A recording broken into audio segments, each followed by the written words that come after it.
Amanullah convention centre আপনার উৎসব আয়োজনকে সুষ্ঠু ও সুন্দরভাবে সম্পন্ন করতে সিলেটে এই প্রথম আমরা নিয়ে এসেছি আন্তর্জাতিক মানসম্পন্ন কনভেনশন সেন্টার। 21,000 স্কয়ার ফুট জায়গা জুড়ে এতে রয়েছে সেন্ট্রাল এসি, 800 ডাইনিং ও 500 ওয়েটিং ক্যাপাসিটি, 120টি car parking, electric service station, automatic generator, close circuit camera, double kitchen, catering ও quality service staff, event management, বিয়ে, গায়ে হলুদ, জন্মদিন, অফিস কনফারেন্স সহ যে কোনো জমকালো অনুষ্ঠানকে সুষ্ঠু ও সাবলীলভাবে সম্পন্ন করতে আমরা সবসময় প্রস্তুত। Amanullah convention centre, Arambagh, MC college road, Sylhet. Karimullah গ্রুপের একটি প্রতিষ্ঠান।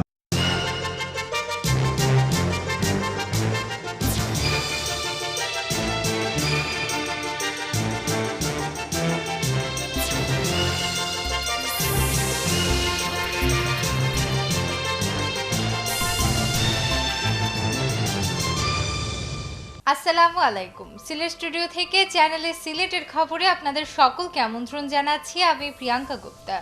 শুরুতেই জানিয়ে দিচ্ছি খবরের শিরোনামগুলো। সিলেটে শুরু হয়েছে সপ্তাহব্যাপী জাতীয় আয়কর মেলা। চলতি অর্থ বছরে সিলেট বিভাগে প্রায় 500 কোটি টাকা রাজস্ব এবং 20 কোটি টাকা আয়ের লক্ষ্য। সুনামগঞ্জের দুটি ইউনিয়নে ভোট, একটিতে আওয়ামী লীগ, অন্যটিতে জাতীয় পার্টির প্রার্থী জয়ী।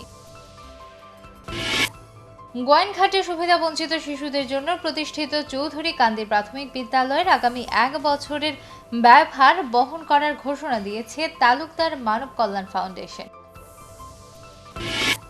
টাঙ্গুয়ার হাওরে বর্তমান ব্যবস্থাপনায় কাঙ্ক্ষিত সাফল্য আসেনি, ব্যবস্থাপনার সংস্কার প্রয়োজন। টাঙ্গুয়ার হাওর ব্যবস্থাপনা অংশীজনের মতামত শীর্ষক মতবিনিময় সভায় বক্তারা। হবিগঞ্জের নবীগঞ্জে পাহাড় কাটতে গিয়ে মাটি চাপায় 2 শ্রমিক নিহত। মৌলভীবাজারে মানসিক প্রতিবন্ধী ছেলের হাতে মা খুন, ছেলে আটক।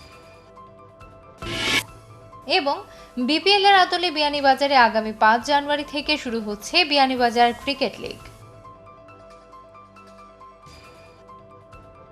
শুনছিলেন শিরোনাম, এবারে বিস্তারিত। উন্নয়নের অক্সিজেন, রাজস্ব, জনকল্যাণের রাজস্ব, এই প্রতিপাদ্যকে সামনে রেখে সিলেটে শুরু হয়েছে সপ্তাহব্যাপী জাতীয় আয়কর মেলা। মেলার উদ্বোধন করেন জাতীয় সংসদের panel speaker Mahmuduzzaman Chowdhury MP. এবারের মেলায় প্রথমবারের মতো বিশ্বের যে কোনো জায়গা থেকে অনলাইনে আয়কর জমা ও বিবরণী দাখিল করতে পারবেন করদাতারা। বিস্তারিত হোসেন আহমেদ সুজাদের রিপোর্টে, ক্যামেরায় ছিলেন আমিমুল এহসান রাহিন। সিলেট বিভাগে 2016 অর্থবছরে প্রায় 500 কোটি টাকা রাজস্ব ও 20 কোটি টাকা আয়ের লক্ষ্যে সপ্তাহব্যাপী আয়কর মেলার উদ্বোধন করা হয় মঙ্গলবার সকালে। এবছর মেলায় প্রথমবারের মতো চালু করা হয়েছে অনলাইন ব্যবস্থা, যার মাধ্যমে বিশ্বের যে কোনো জায়গা থেকে সহজেই কর আদায় করা যাবে। ব্যবসায়ী, প্রবাসী, চাকুরিজীবী সবাই একসাথে দেশের কর আদায়ে এগিয়ে আসলে উন্নয়নের ছোঁয়ায় আরও এগিয়ে যাবে বাংলাদেশ। জানালেন অনুষ্ঠানের প্রধান অতিথি জাতীয় সংসদের panel speaker Mahmuduzzaman Chowdhury Koyes MP এবং বিশেষ অতিথিবৃন্দ। আমি আমার প্রবাসী ভাইদের উদ্দেশ্যে যেটা বলবো যে আপনারা বাংলাদেশে আসেন, আপনাদের কিন্তু যথেষ্ট প্রপার্টি এখানে রয়েছে, আপনাদের যথেষ্ট ইনকাম এখানে রয়েছে। এখন আপনারা যদি এই দেশে ট্যাক্সের আওতায় নিজেকে রাখেন, এটা কিন্তু অদূর ভবিষ্যতে অনেক ধরনের কাজ হবে। আজকে থেকে আমরা যেই ফ্যাসিলিটিসটা চালু করলাম, এতদিন আপনাদের রিটার্নটা দিয়ে আসতে হতো, অফিসে যে জমা দিতে হতো। আমরা এই অনলাইন রেজিস্ট্রেশনের মাধ্যমে আপনার কম্পিউটার থেকে আপনি এখন অনলাইনে রিটার্নটা সাবমিট করতে পারবেন। সিলেট বিভাগের ঐতিহ্যকে ধরে রাখার জন্য সিলেটের কয়েকজন বিখ্যাত ব্যক্তির নামে করা হয়েছে মেলার প্রতিটি বুথ, যেখানে ইটিআইএন খোলা, রিটার্ন দাখিল, নতুন করদাতাদের জন্য হেল্প ডেস্ক সহ আয়কর সংক্রান্ত যে কোনো বিষয়ে ফ্রি সুবিধা মেলা চলাকালীন সময়ে পাওয়া যাবে।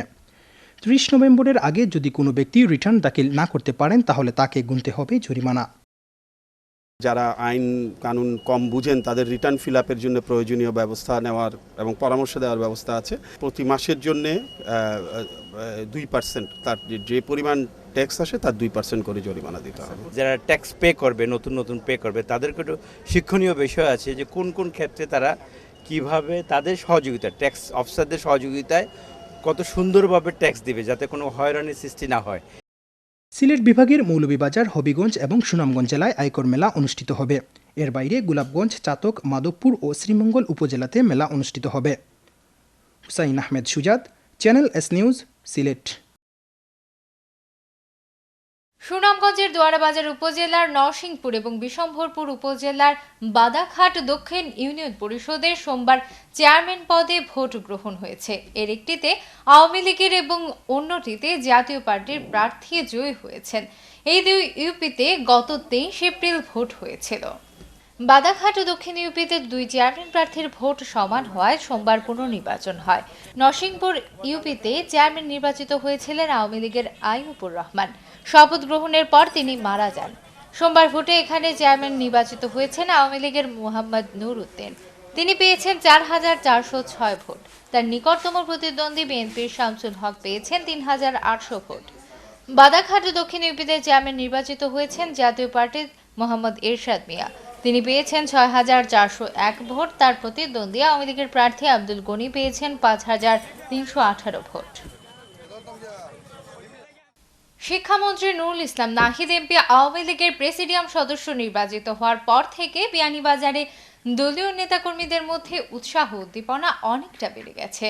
আগামী 10 নভেম্বর আওয়ামী লীগের এই নেতাকে বিয়ানীবাজার উপজেলা আওয়ামী লীগের পক্ষ থেকে সংবর্ধনা প্রদানের উদ্যোগ গ্রহণ করা হয়েছে। সংবর্ধনা অনুষ্ঠানকে সফল করতে বিয়ানীবাজার উপজেলা আওয়ামী লীগের পাশাপাশি পৌর আওয়ামী লীগের ব্যাপক প্রস্তুতি গ্রহণ করেছে। প্রচারণার অংশ হিসেবে বুধবার বিয়ানীবাজার পৌর আওয়ামী লীগের উদ্যোগে বিয়ানীবাজার উপজেলা পরিষদ হল রুমে এক কর্মী সভা অনুষ্ঠিত হয়।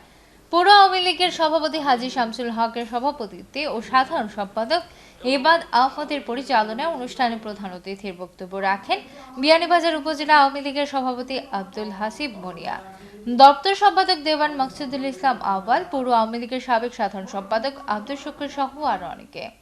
প্রধান অতিথির বক্তব্যে বিয়ানীবাজার উপজেলা আওয়ামী লীগের সভাপতি আব্দুল হাসিব মুনিয়া বলেন, শিক্ষামন্ত্রীর সংবর্ধনা অনুষ্ঠানকে সফল করতে সকলে সম্মিলিতভাবে কাজ করতে হবে।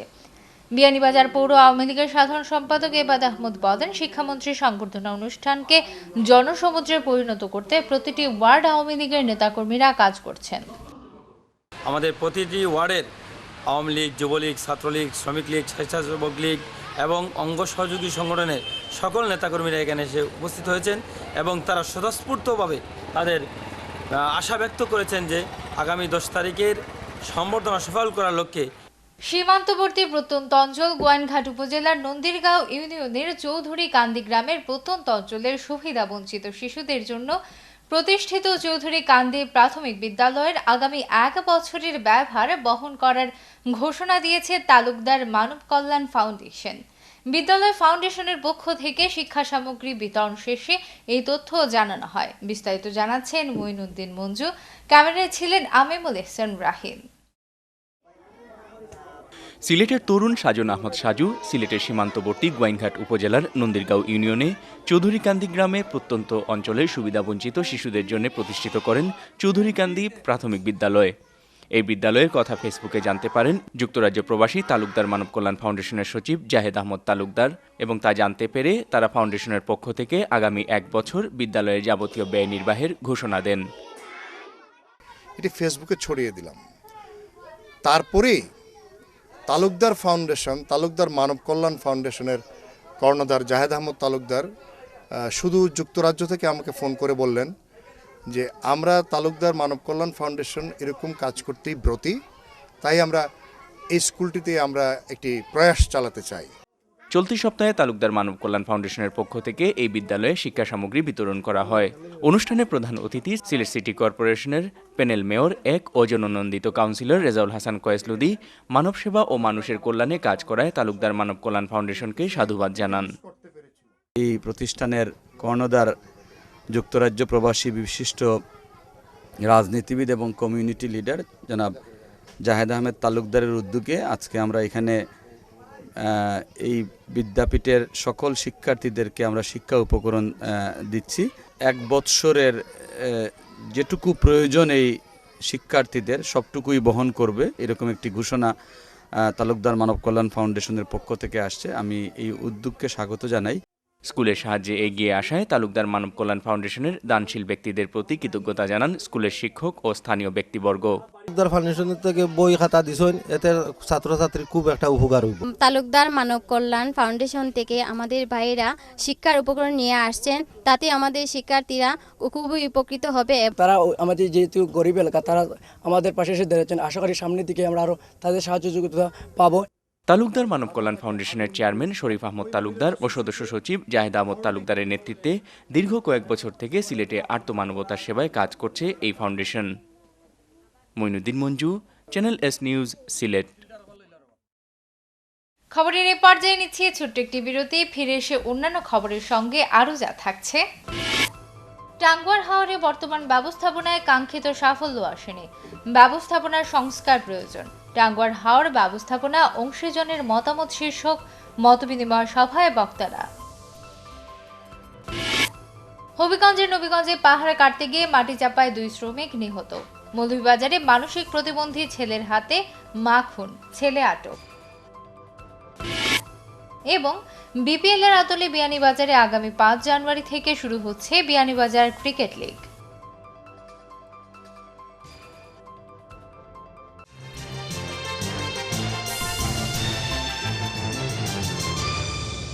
আমানুল্লাহ কনভেনশন সেন্টার আপনার উৎসব আয়োজনকে সুষ্ঠু ও সুন্দরভাবে সম্পন্ন করতে সিলেটে এই প্রথম আমরা নিয়ে এসেছি আন্তর্জাতিক মানসম্পন্ন কনভেনশন সেন্টার। 21,000 স্কয়ার ফুট জায়গা জুড়ে এতে রয়েছে সেন্ট্রাল এসি, 800 ডাইনিং ও 500 ওয়েটিং ক্যাপাসিটি, 120টি car parking, electric service station, automatic generator, close circuit camera, double kitchen, catering ও quality service staff, event management, বিয়ে, গায়ে হলুদ, জন্মদিন, অফিস কনফারেন্স সহ যে কোনো জমকালো অনুষ্ঠানকে সুষ্ঠু ও সাবলীলভাবে সম্পন্ন করতে আমরা সবসময় প্রস্তুত। Amanullah convention centre, Arambagh, MC college road, Sylhet. Karimullah গ্রুপের একটি প্রতিষ্ঠান।